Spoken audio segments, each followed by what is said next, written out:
Remember the hierarchy of decisions. Make time for strategic decisions. Genuinely purpose-driven strategic decisions are fewer in number than our daily decisions.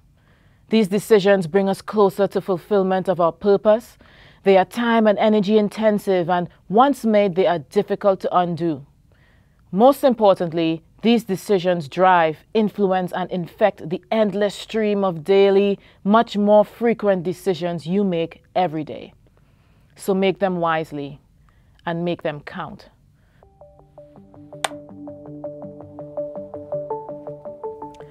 I am Dr. Cle-Anne Gabriel, and I am the founder and managing director of ThinkZero.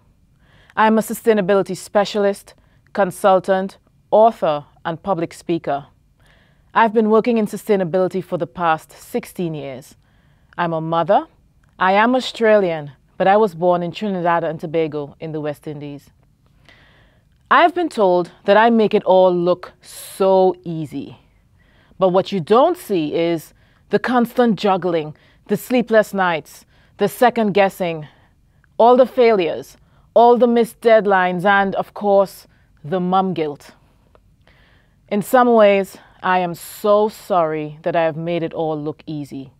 The truth is, I do not have it all, at least not all at once, all the time, and it is not easy. By perpetuating the myth that success can be easy, we give young women false expectations of the hard work and sacrifices most will require on their life's journey. And by not giving voice to our struggles, we rob ourselves of the opportunity to celebrate our own wins in the face of adversity. So, how have I managed to achieve success in my life, despite all of life's ups and downs? I'd like to share with you a few stories and helpful coping and resilience tactics I've picked up along the way. I have somehow managed to coordinate a bit of chaos, most times balancing motherhood and professional goals. Sometimes I can tie things up neatly, other times it is messy. Sometimes I hit the mark, other times I learn through failure. My son was 3 months old when I submitted my PhD thesis. He was 4 years old when I finished my first book and 7 when I completed the second. For a couple years, I juggled full-time corporate roles and managing my own business. I've been known to take meetings in the car, outside my son's school just before pickup. I do my work and therefore my work meetings wherever life takes me. But we've also been to every zoo and theme park. We go to the movies, play dates with friends. I try to find that balance as a mother. For me, the only way to do this successfully is to schedule everything. My child custody schedule, exercise, doctor's appointments, reminders, time to take a break, time to actually get work done, time to make decisions, everything. And tell everyone, don't just make time for what's important. Confidently communicate your intentions to make time for what's important. Make people meet you halfway. But that took quite a lot of care and attention to certain strategic decisions I've had to make along the way. I could not have it all and have it all at once.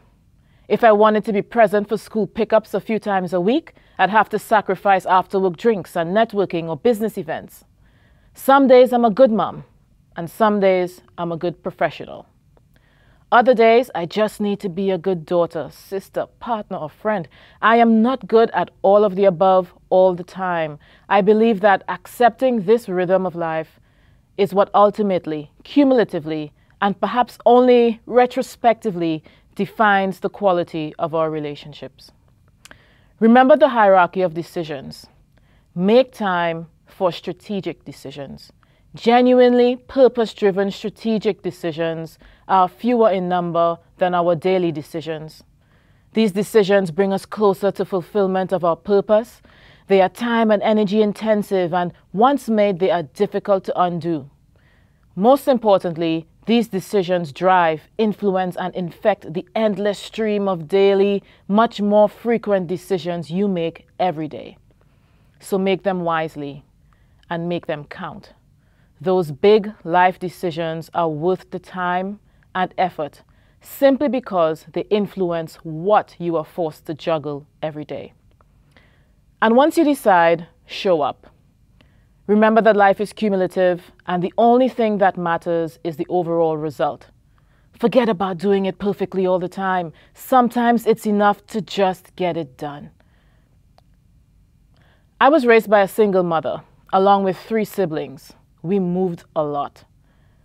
When I left Trinidad and Tobago to study in Japan, I had no money, no connections in Japan, and only a partial scholarship. I've moved countries 6 times, and each time I had to start over. Sustainability policies change, technologies evolve, and markets and allegiances shift. I've had to learn, relearn, and unlearn as new trends and agendas emerged. I've had to hustle to grow a business and make a living. Through disappointment, grief, and divorce, it's so important to build up your own mental, physical, and emotional fitness to withstand change. So, interrogate reality and do it often. Put your greatest fears in context and into perspective. Take time to gather information, just the facts, not your assumptions or imaginations of things that could go wrong. But please just trust your intuition. And then leap. Each time I take a leap of faith, I succeed. It has not been easy, and I'm sorry if I've ever made it look easy. But every change I went through was worth it. I learned new things and faced new opportunities to grow and thrive each time. It's okay to quit sometimes. I've changed course a few times. Sometimes you just need to leave a situation, a circumstance that you've either outgrown or which no longer serves you. The most recent example in my career was when I left academia to transition back to the corporate world. At first, I was scared. I'd been told so many stories about how unwanted researchers are in the business world, about how little value my skills and experiences had on the market. The still small voice in the back of my head whispered that that wasn't true, but the voices of doubt and negativity were much louder. The only thing I knew for sure was that something was not quite right. This was not the right fit for me. People, even those close to you, will not always congratulate and support you when you do what's right for you, which is why you need to show up for you. Know it in your gut that you've made the right decision and take one step at a time. It is okay to quit sometimes. In the long term, hustling hard is neither glamorous nor desirable, especially when it is unaligned to your purpose.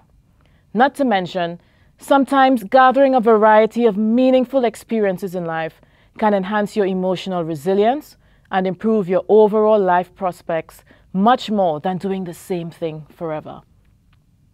There is no shame in giving things up and reassessing your values and direction. Sometimes you'll have to give up seats at other people's tables to build your own table elsewhere. Never, ever shrink your vision to fit into spaces you've outgrown. Feeling a little lost is normal at these times. People will be full of opinions and advice for you at these times. Some will build you up, while others will try to tear you down. I listen, but I never internalize advice from anyone who isn't who or where I'd like to be. No one person has it all figured out. We are all just doing the best we can with the information and experiences we have at the time. We are all just making it up as we go. Changing course will only bring you closer to where you belong. In 2020 to 2021, I lost 38 kilos. All the stress of life had taken a physical toll. Trying to lose weight and return to a healthier version of me was one of the hardest things I have ever done. But I showed up every day. My workouts were planned and in my diary up to 6 months in advance. I took my then 6-year-old with me to the gym, pushed him in the stroller on my runs, or chased after him on his bike. It felt like I was remaking the decision to lose the weight every single day. Over and over and over again, just decide, decide, decide, and decide again for months. Because I did it during COVID and was less visible, it probably seemed like I did that easily too, like I did it overnight. I'm sorry if I made that look easy too. It was painful, but I was determined and I really tried to approach it with a positive mindset. And what the universe provided in return was the kindness of strangers. I'm so grateful for every complete stranger who high-fived me or ran alongside me on my runs along the Brisbane River, for the gym manager who let me bring my son so I can get my workouts in. These people will never know how much of a difference their kindness made to my success. So you get what you give. And whatever you focus on, whatever you put time, energy, and heart into, flourishes. It seems that human nature wants to have things first. We want to have success and material things, with the assumption that having them allows us to then do the things we want in life. Then when we can do the things we want, finally we will be the person we always wanted to be. That's human nature, according to what I think is modern-day capitalist rules. We have, then we do, then we can be. But perhaps we need to learn from the natural environment, from nature, which seems to operate actually on the opposite logic. The natural world seems to function on a be, do, have principle. It starts with being. It begins with potential when a seed is planted. You can start today to be the person you want to be, even without having all the things that person should have. Then once you start with this assumption and assurance of your own personal potential, you will start to do the things that your best self would do. From there, I believe the having, the reward, comes naturally. Nature just is, and we are a part of nature too. The seeds we sow, all the unrealized potential we see in ourselves, they need time and space to grow. None of it is easy, but it is all so worth it.